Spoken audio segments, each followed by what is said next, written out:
When the news happens, it happens here. On Britain's newsroom, weekdays from 9:30 a.m. Only on GB News.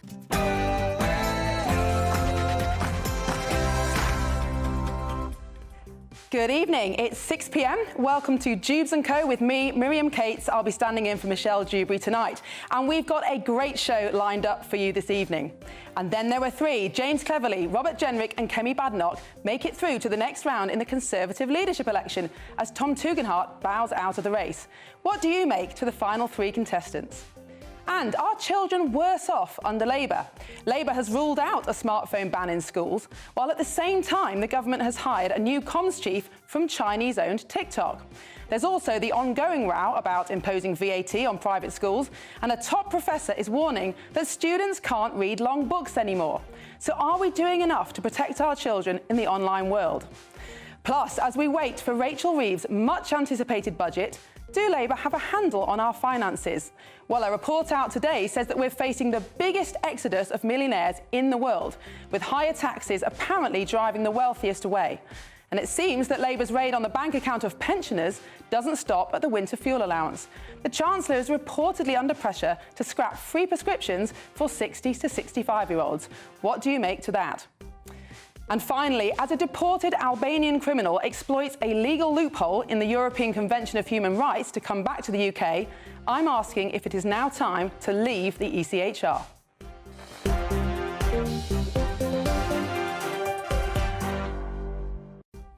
Well, that's all to come in the next hour, but first, the latest news headlines with Lewis Mackenzie.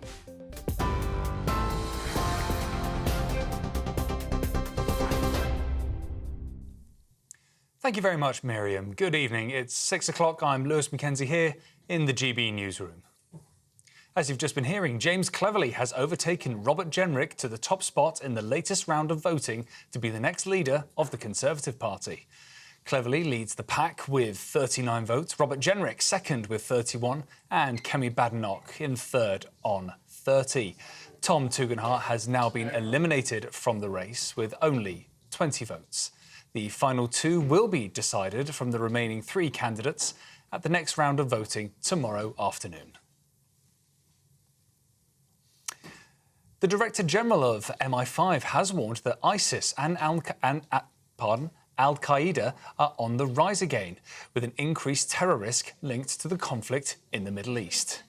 In a stark warning at the Counter-Terrorism Operations Centre, Ken McCullen revealed that Iran has been linked to at least 20 deadly plots in the UK over the past 2 years. He says both groups are attempting to export terror, highlighting the recent deadly attacks in Moscow as a brutal demonstration of what ISIS is capable of. As the conflict between Israel and Iran intensifies, MI5 is on high alert for potential domestic repercussions. Keir Starmer is set for crucial talks in Berlin, joining leaders from the US, France and Germany this Saturday. The meeting will focus on the ongoing war in Ukraine and the escalating tensions in the Middle East. It comes as the situation is rising in Lebanon, prompting urgent diplomatic efforts among the so-called Quad nations. The Prime Minister's spokesperson says the meeting highlights the UK's commitment to tackling international issues alongside its allies. Water companies in England and Wales have been ordered to return more than £157 million to the customers for failing to meet crucial targets on pollution and interrupting supplies. Ofwat has demanded the money comes off the bills for households and businesses from next year. It follows a previous order to repay £114 million from last year. The UK population has seen its largest annual increase in size since 1971.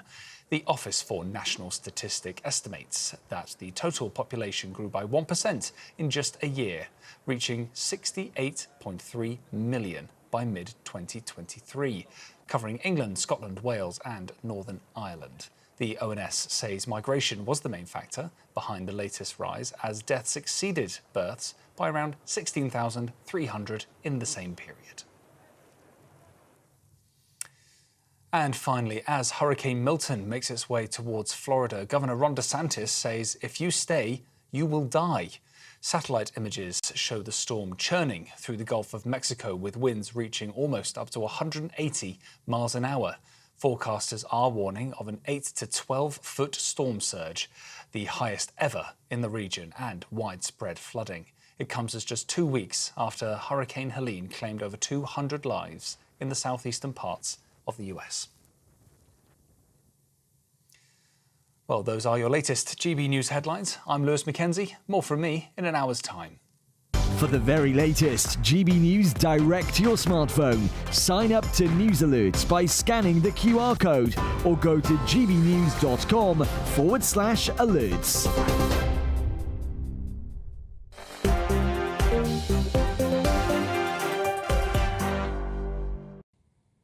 Welcome back. It's 6:05 and you're watching Dewbs & Co with me, Miriam Cates, standing in for Michelle Dewberry tonight. And joining me until 7 p.m, I have a fantastic panel.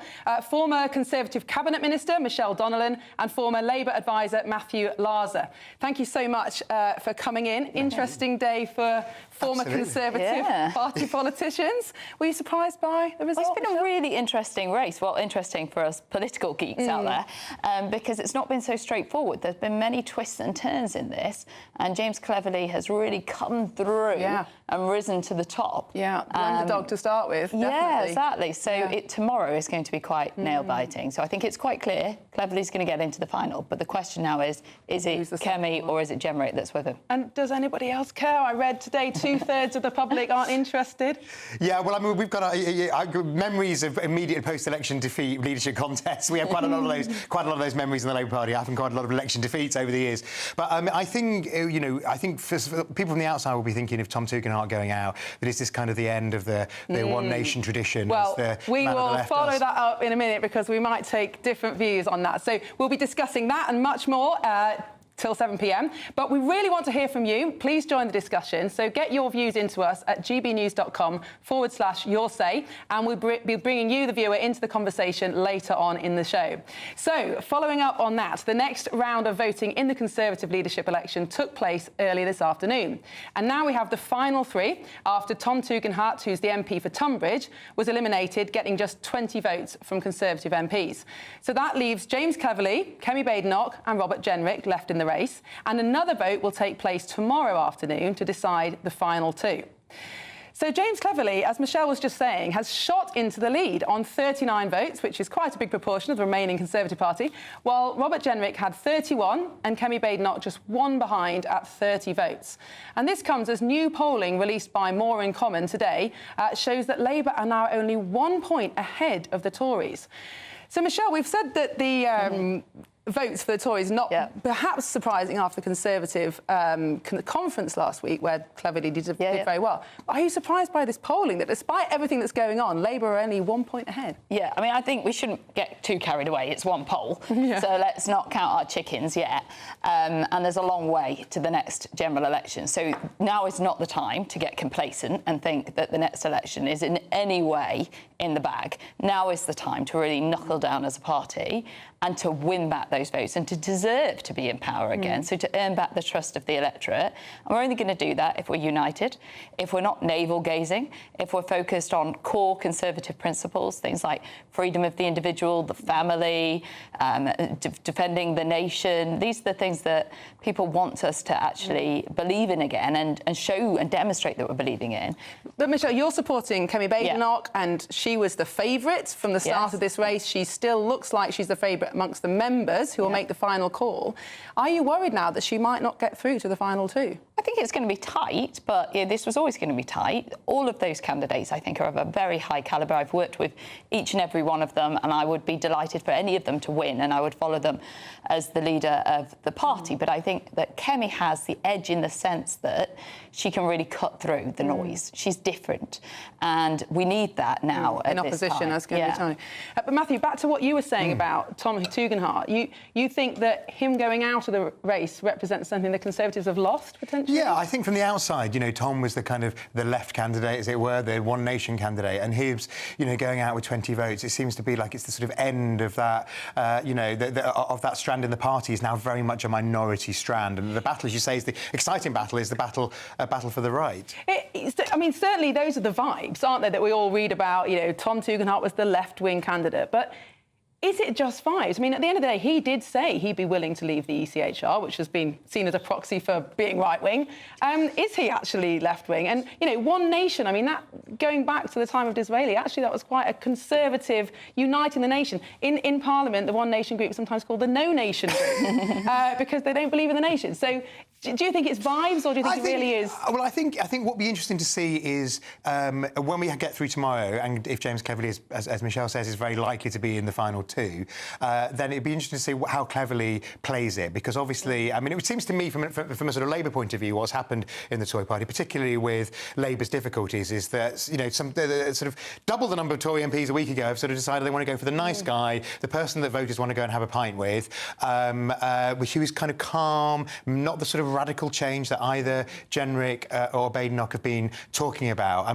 Just think about those speeches last week. James's was a good speech. It was good to say, we want to be planet normal again. But on the other hand, compare that with, Kemi talking about reshaping the state with a zero review of everything the state does, or Jenrick obviously majoring on ECHR and whatever it takes to stop the boats and get immigration down. That's very different. So it seems that there's been a slight kind of swing back. Some people might say swing back in complacency, others into kind of stability, but into that kind of centrist message. So maybe I'm being harsh on the right-wing drift. But clearly now the front runner. What does he actually stand for? Because unlike the other three candidates, he hasn't really laid out his stall either in terms of philosophy or policy. Is he just continuity from the last government? Well, no, I don't think he is continuity at all, to be fair to James, and he is actually on the right of the party naturally too.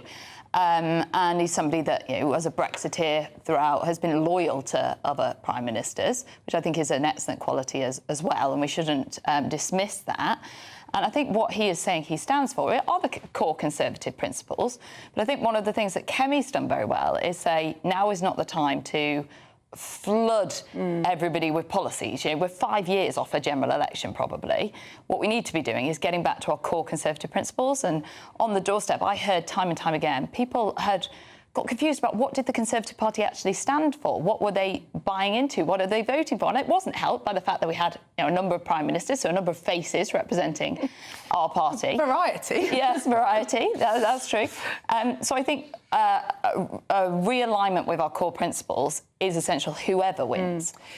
Who are the Labour Party most frightened of, Matthew? Well, I would say that instinctively they're probably most frightened of Cleverly, and because I think that the Labour Party has a remaining belief that Keir's polling numbers on a personal level have not always been great. They're not great at the moment, but they had a bit of a surge around the election. But he's often a poll behind the party, and he never quite passes the who do you want to have a pint with test. And I think that kind of yes, absolutely, or a glass of. I'm sure it's beyond a pint in the executive box. So I think that's the fear. I think that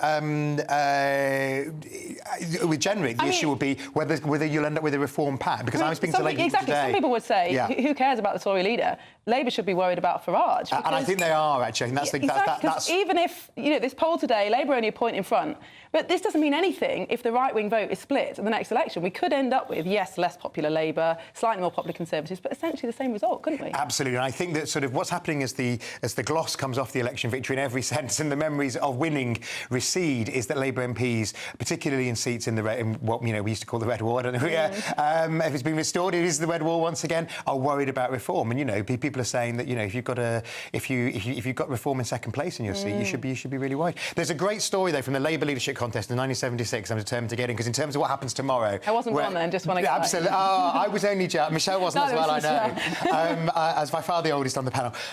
Is an MP called James Wellbeloved. It was in the photocopiers were not. Good name. He absolutely. He took his ballot paper, did 3 photocopies, put a cross by each of the 3 candidates, Michael Foot, Roy Jenkins and Jim Callaghan, and sent each of them one with a handwritten note saying, just wanted you to know, Roy, etc. I voted for you. They compared notes. Oh, my goodness. Well, kind of fun out. See how people get on tomorrow. But on the potential of a reform pact, I mean, do you think any of the leaders would go for that? So potential leaders? I think that we really do need to recognise how people voted in their droves for reform. In my seat, I don't know about yours, if reform hadn't stood, I would have won the seat. And so it did change our political landscape dramatically because people were downright fed up. They were particularly fed up with illegal immigration and the fact that there'd been a lot of talking and not a lot of action. And therefore, on the policies that reform voters voted on, we really need to be very forthright on and regain the trust. Now, what I think we need to get to a position of is a position where we saw in 2019 where UKIP weren't standing in certain seats because they recognised that actually the Conservatives were the ones that could win. They were the ones that could deliver on the agenda that they agreed with. And they too trusted the party to go forward and do that. So we need to bring back some more credibility. Well, and of course, the one thing nobody's talking about is who's going to bring challenge to reform. Because, yes, they had this big surge of support, but some of the things that they were promising to end NHS waiting lists, for example, are obviously not possible. Now, there's no threat they were going to win the last election, but clearly they are competing for that next time. So do you think the Tories and Labour need to be much more cognizant of that threat and actually address what Reform are saying? 100%. I mean, I think you're absolutely right. Because Nigel, came into the race late, it wasn't even like there'd been 6 months of analysis of not going to win, but let's have a look at it. I mean, literally, there were 3 weeks, weren't there? So, I think they're back in fag packet for their... And there was a bit of pushing back on some of the things. But I think with Reform, above 20 and above, huge amount of scrutiny. And frankly, that's quite right, because they are now a serious part of our politics. But also, let's a quick mention for the Liberals, although then their percentage isn't huge. The Liberals, as we know, got through the election in a wetsuit. David got it through, by doing stunts. They're going to have a bit more scrutiny too. Indeed. Yeah.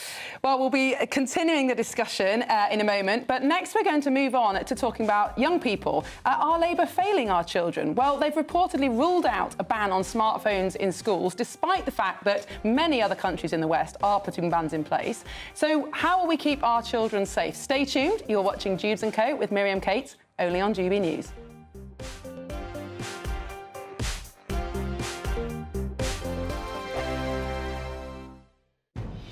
Good afternoon, Britain. Weekdays from midday.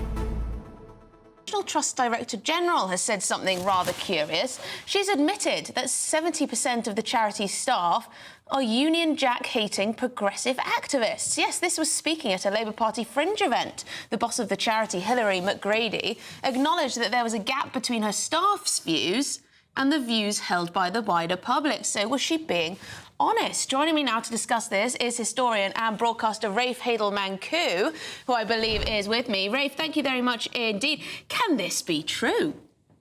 The founders of the National Trust and later figures involved in it, like my hero James Lees-Milne, were really motivated by love of nation. But I think that love of nation in the Trust has become actively, national self-loathing. And that's really the state of modern Britain. And with the Trust, I mean, what we've done is we've actually entrusted our national heritage to those people who actually actively despise our national heritage. And it's, it's utter madness. Have these people wanted to take over charities like the National Trust for their political ends, or is it just something that happens? Is it just the type of people who work in charities?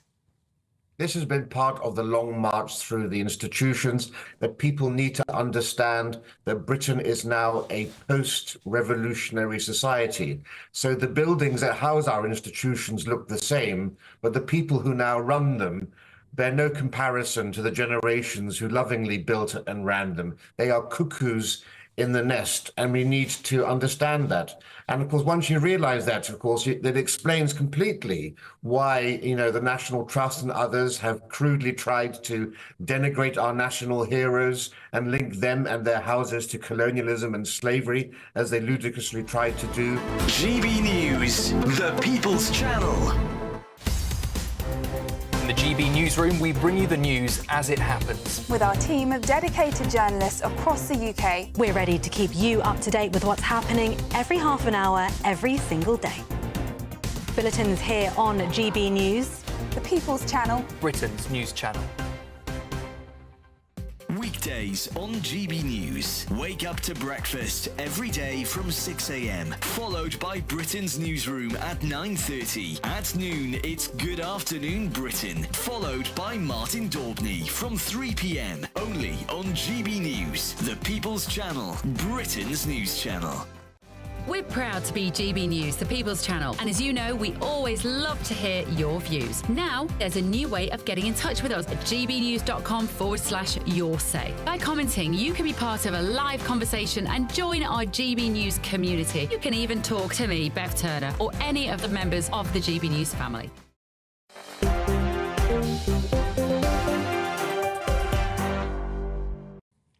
Welcome back. It's 6:20 and you're watching Dewbs & Co with me, Miriam Cates, standing in for Michelle Dewberry. And you've been getting in touch with your views via gbnews/your say. And we've got some really interesting views. Jonathan says about the Conservative leadership race, which we've just been talking about, I'd rather go for a beer with Kemi or Jenrick than Cleverly. Seems to be a good measure of who should be a good leader.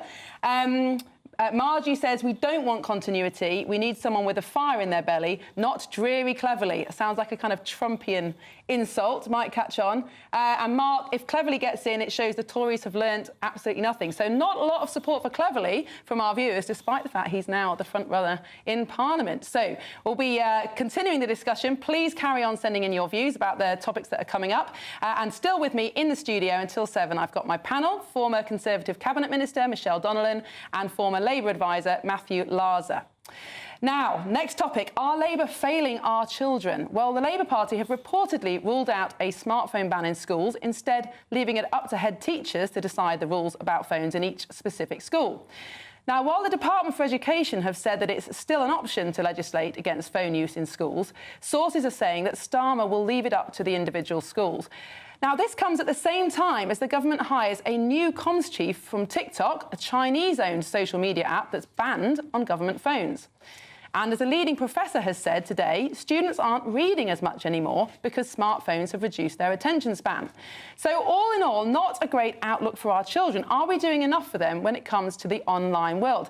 Now, I'm going to turn to you first, Michelle, because you've got some very useful experience being both a former Education Secretary and the Culture Secretary who took through the recent Online Safety Act. So what do you think? Are we doing enough to protect children? So I think this is the wrong decision by Labour not to ban it in our schools, because we will end up with what we've got now, which is a bit of a patchwork of different approaches from different schools. And we know that the evidence shows that it is a huge distraction. It's common sense, isn't it? That if you're trying to learn at the same time as looking at your mobile phone, not as much information is going to get in. Therefore, we need to be on the side of our teachers and our schools and just make it easier and have a one-size-fits-all system. And the rest of the world is doing this across Europe, across Canada, etc. Loads of countries are either trialling it or doing it. So I think that we need to get with that movement. That's only part of the issue. The broader issue is social media in general and the effects that that's been having on our children. So what the Online Safety Act does is it creates a minimum floor. So everybody, no matter how engaged your parents are, and let's not forget, they can't police people's phones all the time. Absolutely. What that does is it means that all illegal content goes for children and also harmful content as well. What surprises me, Matthew, about this debate, and you know, this is something that I worked on a lot in Parliament, is that you would expect Labour Party politicians who traditionally are more in favour of banning things, legislating, protecting children, much less libertarian in outlook, are not interested in this issue. Well, Why is that? I wouldn't say they're not interested. What we're doing is, let's just be clear first of all, that James Lyons, who was the new head of strategic comms, has been brought in, who I've known for 25 years, and who was at the NHS for most of his career, and then at the Sunday Times and the Daily Mirror. So he's only been at TikTok for a year or two, and I don't think there's any link between the two. Obviously the timing may not look great, but I think what's happening with the Department of Education is they've made the decision to leave it to schools. And Michelle says, in terms of supporting school leaders and teachers on the front line, well, we are by saying, yes, if you want to ban phones in the classroom, you have the department, you have the mechanism behind you. What we're not doing is what we're often accused of, is being nanny state and dictating from Whitehall. But what that can do is put all the pressure and the onus on the teacher. Whereas if you have a one-size-fits-all policy, they can't come under pressure from parents, they can't come under pressure from students. They're just doing the same as every other school. And so in many ways, that actually supports and helps the teachers and it helps the parents who, arguably are crying out for this. The polling from Ipsos shows that 60% of the population want this ban, which is much higher than the global average. I mean, I think, as you said in the introduction, Labour's not ruled out a ban. I mean, if it becomes clear from the front line, from schools, that they think that there needs to be a blanket ban so that every school is the same, there is a one-size-fits-all policy, then that will happen. It's not ruled out. It's just, I think, in the rush of the first 90 days, it's not there in terms of the list of things we're trying to ban. But it's not just the phones in schools, as Michelle said. The fact that children are becoming addicted to social media, it's not just the content, some of which is absolutely appalling. But, we've even had this news today that social media is reducing kids' concentration spans. And we all know that's true. The kind of the doom scrolling on Twitter or the tiny, short videos on TikTok do destroy people's concentration span. I just don't understand why Labour just aren't more up in arms about the fact that big tech, so big capitalism, which traditionally Labour do not like, are basically robbing our children's attention. I think it is of concern to the Labour Party. I think it's frankly of concern to everybody. The impact it has not just on children actually, but on all of us as we live in an increasingly online world. I don't think we've got the situation here which you have in the States, where the Democratic Party and except Mr. Musk, are close to a lot of other tech interests. That kind of Californian vibe. Obviously, Kamala Harris was a Californian senator, so I think we don't have. I don't think we need to worry that anybody is in hock to the tech interests. Except that TikTok is clearly a geopolitical risk as well as making our children. I don't think we'll be putting it back on government phones because James is there. I mean, but surely it makes it less likely that the government will regulate against TikTok. No, I think that he won't be involved in those discussions. I mean, his job is on strategic comms. It's not a policy job, and it's certainly not in the relevant department. So, I mean, as I say, I've known James for a long time, and he will. I mean, he's there with his born and made a journalist hat on. That's why he's been brought in, because he's a former political editor. I actually think that's a sensible appointment, because he has got a long track record, not just in the NHS, but for newspapers too, and he understands social media. And governments, if they're going to get their message out and communicate with people, need to use the tools and the technology that everybody else is using too. And that's the world we live in. We can't pretend that we live in a different world. Michelle, you brought forward the Online Safety Act, which must have been one of the longest pieces of legislation, both in terms of the length of the document, but also how long it took to come through. Do you think it goes far enough? Will children actually see a difference once it's fully enacted? Yeah, absolutely. So what I did was basically rewrite it by strengthening it to protect children, which people said wasn't possible, but it was. So now the age at which children can access social media without parental consent actually has to be enforced, whereas before it wasn't. So that's 13, and I do think we should have a conversation in this country over whether 13 is right, because it is quite an arbitrary age, but it's a good starting position to at least enforce that, because we know that kids as young as 7 are on some of these social media accounts without their parents knowing. Also, the executives from social media companies could even face jail time if they not only break the law, but then evade the regulator too. And at the same time, what I did was made sure that we protected free speech, because originally the bill was going too far the other way in relation to adults. When the reality is, I think that we should have more choice over the content that we see and what we do on our social media accounts. And it shouldn't be the government deciding what we should or shouldn't do. If it's legal, then it should be our decision as adults. But Matthew, the one role that I think both people on the left and right would believe that government does have, which isn't interfering in people's lives, is protecting people from big vested interests, whether that's big tech, big tobacco. Isn't there a role for government to recognise that big tech is having a huge influence on our lives? I think government does recognise that, and I think, as you say, it was the gestation period of the bill was significant as well. 7.5 years. Absolutely. And it took. There were obviously internal arguments within the Tory party about, from the Libertarian wing, versus etc. I think, to be fair to Michelle, a bit of cross-party consensus. We've got this new structure in place. As you say, it's important that the age limit is enforced, and it's not just a tick box where anybody can just pretend that they are of the right age. We need to see how it works. If it doesn't work, if we need more legislation, if we need to hold those tech bosses to account even more than the law that's just been put in place, then let's do that. And I think it's really important that we don't get that we send a message to the tech companies that nobody is above both the law and doing the right thing. And we're in this implementation period, so it does feel frustrating, because if you go on now, you'll feel like it's not changed. But that's because it's being implemented. So we do need to be careful that we don't rush to do the next thing before that is actually embedded. needed, but let's remember that this is the most comprehensive piece of legislation in the world. So what we also need to be doing is going out and encouraging other countries to follow suit, because that continues to hold the tech companies to account and changes their behaviour globally. I think the reality is, though, that we started the Online Safety Act process ahead of the rest of the world, and now we're falling behind. And the question that I have is, why don't people see this as just another product that hasn't been tested on children? It's not safe for children. The US Surgeon General said that if this was a drug, it would be withdrawn straight away because it's not safe for children. So I think there'll be a lot of questions asked in a few years' time. Anyway, coming up, do get in touch with your views on that. I know it's a very interesting topic, especially if you're a parent of teenagers. Let us know what you think. But coming up, a report says that Britain is set to experience the worst exodus of millionaires anywhere in the world. And Rachel Reeves, the Chancellor, is under pressure to deliver another blow to the back pockets of our pensioners. So do Labour have a handle on our finances? That's next. You're watching Dewbs & Co with Miriam Cates, only on GB News.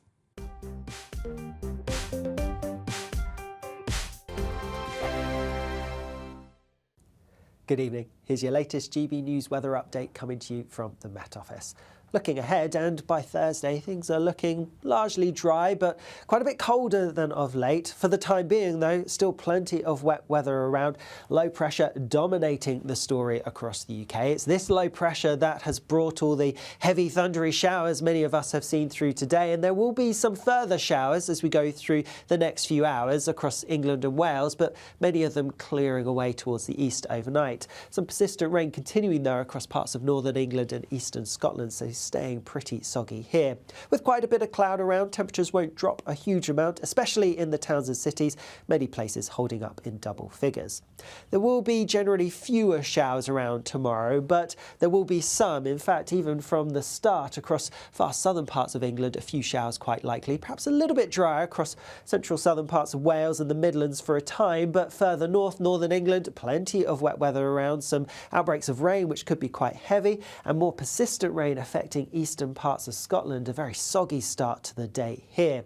As we go through the day, the rain across parts of Scotland and northern England will continue for a time, but it should start to break up as we go through into the afternoon and early evening. Elsewhere, a scattering of showers around, not as many as we've seen through today, and they're not looking quite as intense, less likely to have the odd rumble of thunder, but still some heavy ones possible. And temperatures in the north starting to drop down as we get a northerly wind making its way across the country. That northerly wind then will push its way southwards across pretty much the whole of the country as we go through Thursday, and so that means it is going to be a chillier day, but much fewer showers around. In fact, it's looking largely dry. Yes, some showers around coastal parts, but many places having a dry day on Thursday and sticking with that drier theme until the weekend. Bye-bye. The latest GB News travel. Good evening, I'm Johnny Ratner. On the M1 in South Yorkshire, the inside lane is closed northbound at junction 38 at the Huddersfield turnoff. Those emergency bridge repair works are underway. On the M60 in Greater Manchester, a lane is closed on the clockwise exit at junction 18 at the M66 following an accident. And in Northamptonshire, on the Kettering-Northampton stretch of the A43, the road is shut between Sywell and Hannington following an accident. On the A1M in Hertfordshire, the northbound entry slip road closed off at junction 3. The St Albans turn-off at the scene of a breakdown, queues back through the Hatfield Tunnel on camera. On the Surrey stretch of the M25, the inside lane's closed anti-clockwise just before the A3 at Wisley. A van's broken down in the roadworks, causing delays. And on London Underground, the Northern Line is suspended southbound from Camden Town to Kennington. That's down to a fire alert at Bank. And that's the very latest. You can stay up to date throughout the day by visiting our website, gbnews.com. I'm Christopher Hope. And I'm Gloria Di Piero, bringing you PMQ's live here on GB News. Whenever Parliament is in session on a Wednesday at midday, we'll bring you live coverage of Prime Minister's questions. We'll be asking our viewers and listeners to submit the questions that they would like to put to the Prime Minister, and we'll put that to our panel of top politicians in our Westminster studio. That's PMQ's live here on GB News, Britain's news channel.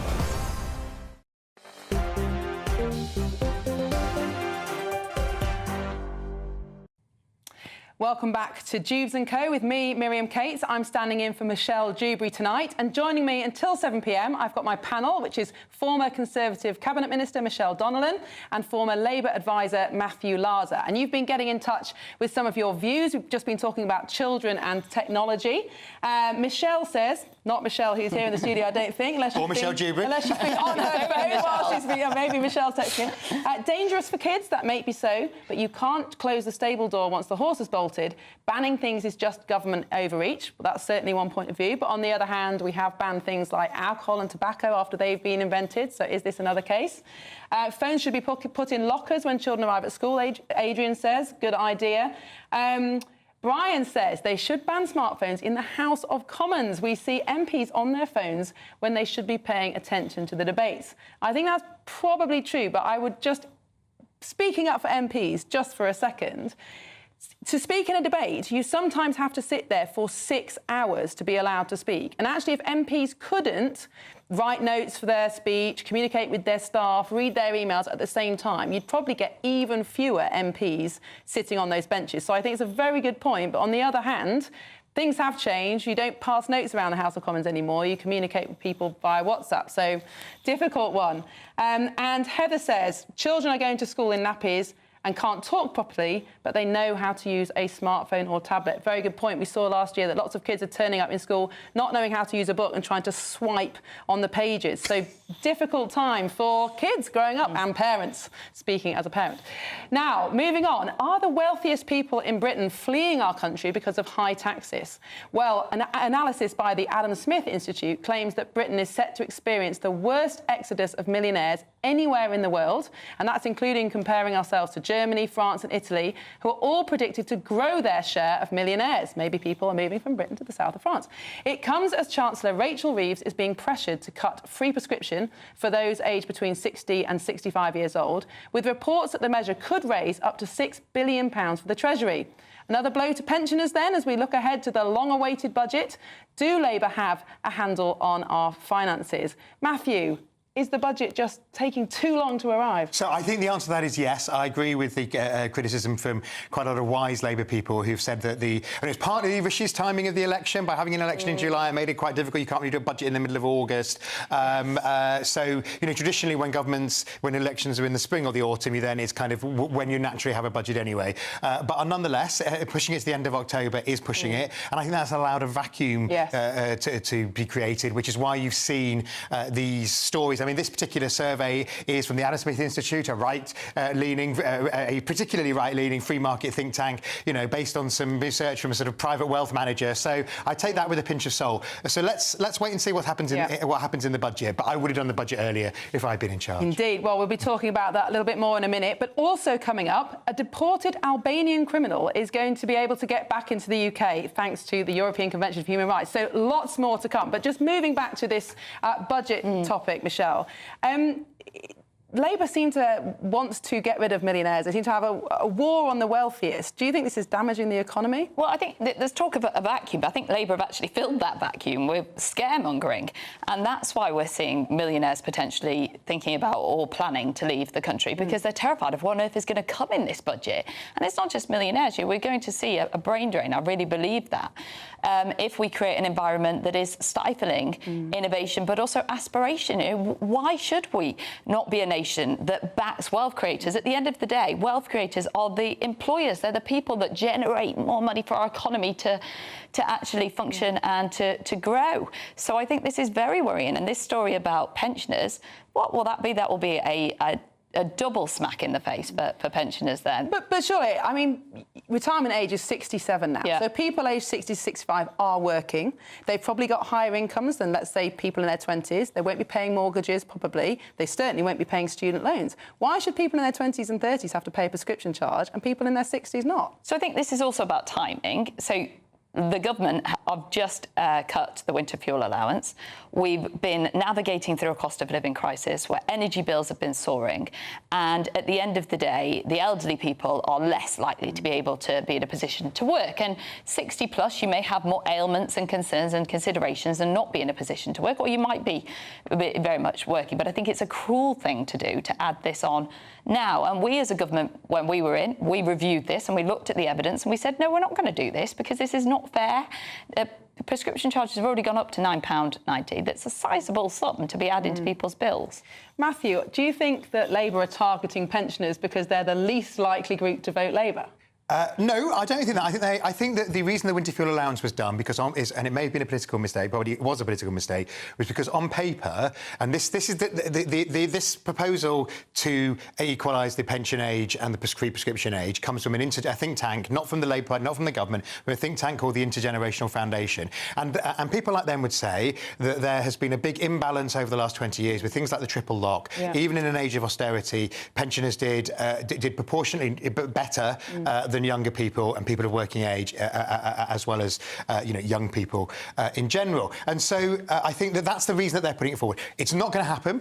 It might have happened if you hadn't done the winter fuel allowance. You might have had a kind of phased over 10 years, but it's not going to happen politically. And I think the government has made a political mistake, because I was sat on a bus the other day where two actually rather smart pensioners were on their way to Chelsea to do a bit of shopping. We were chatting to them and they were saying, oh, we're using our bus passes now, but they're going on October the 28th. So I say to Labour colleagues, you've got people who actually think their bus pass is about to be taken away, and that was just an idea floated on the fringes. But I don't think it's a political mistake as much as just a moral mistake to take away that winter fuel allowance. It's downright cruel, isn't it, really? But isn't the biggest economic problem facing this country is that we cannot afford our age-related spending commitments. We can't afford pensions, no way. We've got a £2 trillion deficit on public sector pensions. We are going to have to be honest with people. We can't afford pensions, healthcare forever. So surely the Conservatives, being fiscally responsible, should be saying, actually, yeah, we do need to means test these things. But what we should be doing is examining some of the causes of that. Look at the birth rate is so low. Why is it so low? Let's review that. Let's see how we can try and change that. But even if we did that today, you've got, even if suddenly magically, you've got a 20-year lag before those people pay tax. But that's why we've introduced auto-enrolment. That's why more people nowadays have private pensions than they used to as well. And we need to look at all of that. And I'm not denying the problems that we're storing up. But at the same time, we can't be allowing our pensioners to freeze to death because of this problem that we've got down the road. We need to be trying to well, the poorest pensioners will still get that. That's quite disingenuous, isn't it? Because it's only the pension credits, people that are eligible for pension credits, and those that are just above can be very much impoverished. I mean, they will get nothing. Look, I wish we had a more sophisticated. I wish we had a more sophisticated government system where things like, where you had one pass to get their free prescriptions and to get their bus pass. Countries like Estonia, where 99.9% of government interaction with government services can be done online. And instead, the problem was they were literally faced with, how do we do this? Well, you've only got one lever. Either you give it to everybody or you give it to people on pension credit and nobody else. And that's what they did. And that is unfortunate for people on the cusp. But that's probably is a political and moral even mistake. If you support it, in theory, because we do have to reduce our welfare budget somehow, but it appears cruel to target pensioners, some of whom have extremely low incomes, as Michelle says, at the same time as giving big pay rises to relatively well-paid public sector workers who also have brilliant pensions. Well, some of those public sector workers are not well paid. I mean, obviously, the junior doctors would argue that whilst they're junior doctors, they're not well paid. They go on to greater things. But obviously, the general public sector pay fixed for the NHS includes the cleaners, the porters, lots of people who are on, frankly, just above the minimum wage. I mean, we talked about aspiration. Absolutely, I agree that we need to give back wealth creation, but of course we saw tax thresholds freezed and the highest tax burden in 70 years under the Tories. That so is I think true. it's a bit rich to talk about backing entrepreneurs and backing aspiration. And also the problem with what happened under government last time was actually people on middle incomes are not higher taxed than they've ever been. It's the people in the top 25% who are now crippled by high tax rates, and nobody's going to feel sorry for them. But on the other hand, they are the people creating wealth, and the Conservatives did that. But creating jobs, etc. But what we're talking about now is this government going even further, and the speculation around this budget. Speculation, though. But some of that speculation has been fueled directly by Rachel Reeves and Keir Starmer saying, you've got to watch out for negative things coming. They've been preparing the ground, trying to manage expectations. That's coming from them.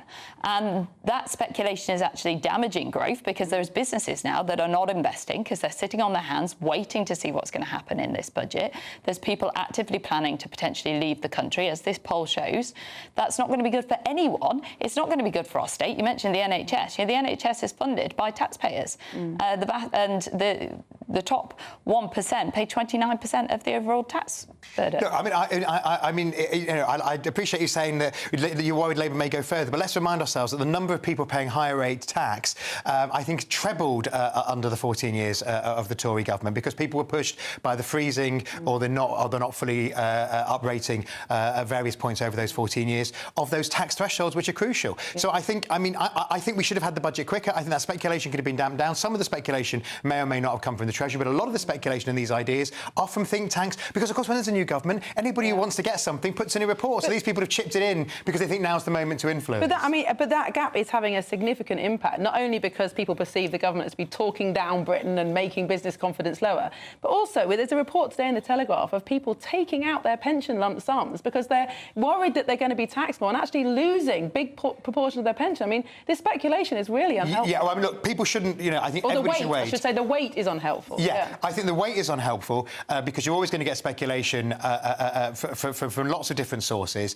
But I think that what you're going to see is a more positive message over the last couple of weeks. You've got the Investment Summit on Monday, which is about bringing investment and jobs to Britain, and then you've got the budget 2 weeks later. So hopefully the vacuum will be created. And it was a mistake, and all governments make mistakes in the early days, and waiting was, in my view, a mistake. But we have got the Investment Summit on Monday, but it's my understanding we haven't got an investment minister yet, and they're going to be appointed over the weekend. So it doesn't really seem to me like a government that's focused on growth. An expert, are they? Are they really focused on growth? Is that what they're going for? Because everything seems to be counterproductive for that. Everything the government's done, and I think you'll see that on Monday, and I hope it's a good name. It looks like growth. It looks like redistribution, really, to me. Well, no, I mean, because you can't look. I mean, Labour is acutely aware that you can't have a thriving NHS, you can't have thriving public services unless you have a thriving economy and a thriving private sector. And the government is committed to getting Britain back on the growth, and that's why we've done things like unblocking the planning regulation in just 90 days, which the Tories didn't do. Liz tried it, then you got rid of her. There are lots of things that won't show immediate benefits because obviously planning takes time to feed through, but over time we'll do that. I think the government needs to be aware that it needs to make sure headline things on growth, like people not thinking they've got to pull their pension pots out. The additional regulation that's going to be announced this week that will hit businesses as well. We need to create an environment that is hospitable to growth, which includes regulation being in the right place as well, doesn't it? Absolutely, and we don't believe in regulation for regulation's sake. The package you're talking about is about workers' rights that Angela's put together, and that's actually, some people on the left think that's been watered down too much, so I think actually the balance will be about right, which is giving workers a fair deal, but ensuring that doesn't get in the way of growth. Well, we haven't got too long to wait for that budget. I'm sure there'll be lots more debates to come. We've also got lots more debate to come. So coming up, as a deported Albanian criminal is able to get back into the UK thanks to the European Convention of Human Rights, we're asking, is it time that we leave the ECHR? Please let me know your thoughts. This is Dewbs & Co. with me, Miriam Cates, only on GB News.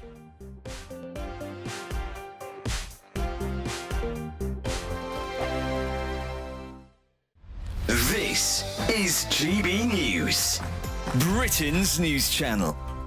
The Sleep Report 2024 is based on a comprehensive survey conducted all across the country, and the report found that over half the population, get this, falls short of the recommended 7+ hours of required sleep each night. And shockingly, 1 in 4 of us is getting 5 hours or less, and that includes you, doesn't it? Yes, I'm very bad at sleep. 4 or 5, I'd say. That's awful. A bit like awful. Maggie Thatcher. What would you get on average? I'd say at least 6. 7 probably average. That's probably not good. I think you probably need 8. Well, almost half of Brits rate their sleep quality as 5 out of 10 or lower. Dr Manesh Shah and Dr Sita Shah joins us now to tell us all about the sleep and how Brits are struggling. Good morning to you both. Morning. First questions to you both. How many hours do you both get? God, I think it varies. I try and hit that 7 hours of sleep. Why are Brits so bad at getting sleep, especially in terms of hours? 4 or 5 hours for me, 6 hours for you. It's the same for everybody out there in the UK. We're just not going to bed early enough. Is it as simple as that? Or is it slightly more complicated? Yeah, so I think the key is to establish a good routine. So waking up at the same time every day, making sure that you're going to sleep at the same time every day, and being quite sort of rigid and strict with yourself when it comes to those timings. And also, it's not just the length of, I get, say, 7 hours, it's the quality, isn't it? You've got different phases of sleep. Yeah. Just explain those. Is it, as far as I remember, REM, deep sleep? Just tell us about that. Correct, yeah. So essentially there's 4 stages to sleep. So there's stage 1 and stage 2, which are your lighter stages of sleep. Then stage 3 is your deeper sleep. And then you've got the stage 4, which is your REM. Which is a rapid eye movement stage. And it's the stage 3 and the REM sleep which is really, really important for restorative and regenerative sleep. GB News, the People's Channel. Join me, Camilla Tominey, for a frank and honest discussion with those in power that cuts through the spin and gets to the heart of the issues shaping our nation. You haven't confirmed that you want to stand as leader, but you haven't ruled it out either. This report basically says that he's not fit to stand trial. Is he indecisive? Incompetent? I deliver the dose of reality Westminster needs. That's the Camilla Tominey Show at 9:30 every Sunday on GB News, the People's Channel, Britain's news channel.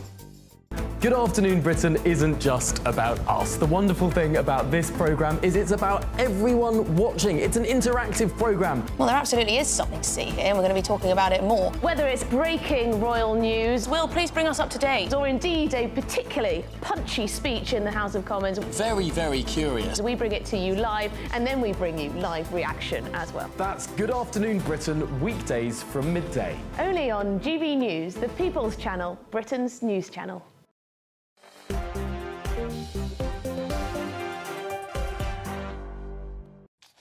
Welcome back to Dewbs & Co. with me, Miriam Cates, standing in for Michelle Dewberry tonight. And I've still got my panel with me until 7 p.m. Former Conservative Cabinet Minister Michelle Donnellan and former Labour advisor Matthew Larser. And you've been sending in your views about the economy, about what Labour are going to do in the budget. And Sylvia says, if I was a millionaire, I would leave this country tomorrow. But Philip said, I'm not a millionaire, but I am planning to leave when I retire within the next decade. Not a brilliant vote of confidence. Now, an Albanian criminal who sneaked back into Britain after being deported has won the right to stay here under the European Convention on Human Rights. Ardit Binaj was freed 6 months into a 2.5-year jail sentence for burglary and deported as part of a prisoner transfer agreement with Albania. But he then came back to Britain to be with his Lithuanian girlfriend, and now he's staying here as he has a right to family life under Article 8 of the ECHR. And this comes as another Albanian burglar is seen flaunting a Ferrari on Instagram after being deported twice. So, is it time to leave the ECHR? We asked people of Hull earlier today. We came out of Brexit so that we could rule ourselves, and we've been told what to do by, the EU. So no, we'll come out of it completely. The human right and people's safety is the first. I think it's anything to do with them, and we need to do our own laws, our own rights, and not follow the Europeans. So Matthew, coming to you first, is the ECHR the problem here? No. I'd made a documentary which wasn't a great rating success when it was the BBC with Andrew Neil called Right's Gone Wrong? We'll all watch it now. Absolutely. I hope it's available on YouTube. It was up against the Chelsea match, so it didn't do too well. And we actually literally started the documentary with Andrew Neil stroking, Blofeld style, a stuffed cat because Theresa May had said as Home Secretary that the judges had taken into account whether or not somebody's cat meant that their ownership of a cat meant they couldn't be deported. It's not the laws, it's the implementation of them. And the Conservatives, even those who want to get rid of the ECHR so there'd be a British Bill of Rights, it will have something similar in it. It will be applied in the same way. This case looks it looks like the judges made the wrong decision from what I can see. But if the judges keep making it, no matter whether it comes from Strasbourg or Westminster, it's the decisions made in the court that the issue. But Michelle, isn't the problem that the ECHR, unlike law passed in this country, is actually a moving feast that judges can just change how they interpret it as the years go on? That's not democratic, is it? Yeah, and this case is absolutely flabbergasting. This individual, according to what I've read, actually applied for the right to be able to stay after having a child. So they basically gamed the system. And we can't have that going on, because that allows for those loopholes and those mechanisms for people to get round it.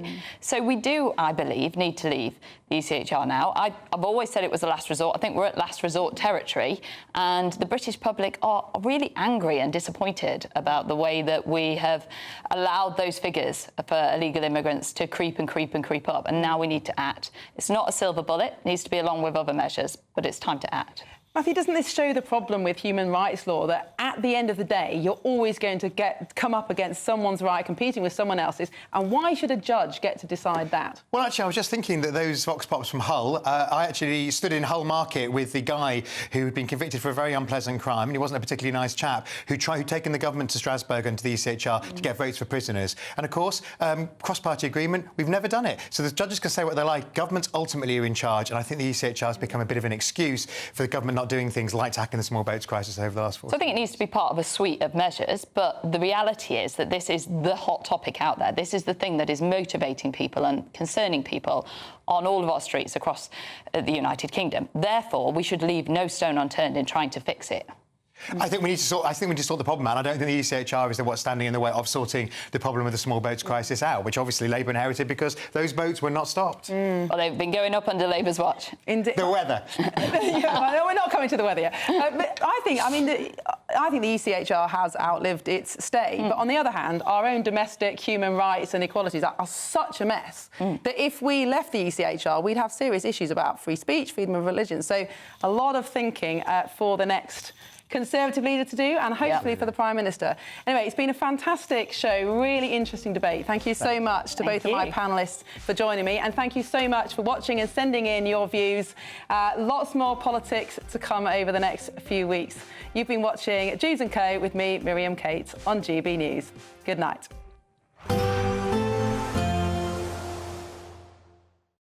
We'll see a cold snap, which will quickly develop into a warm front. Boxed Boiler Repairs, sponsors of weather on GB News.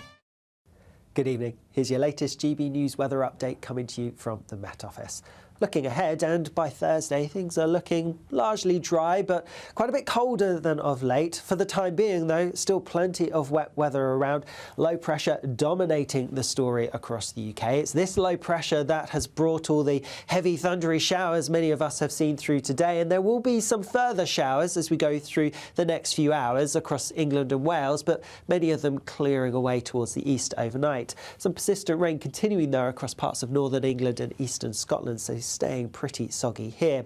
With quite a bit of cloud around, temperatures won't drop a huge amount, especially in the towns and cities, many places holding up in double figures. There will be generally fewer showers around tomorrow, but there will be some, in fact, even from the start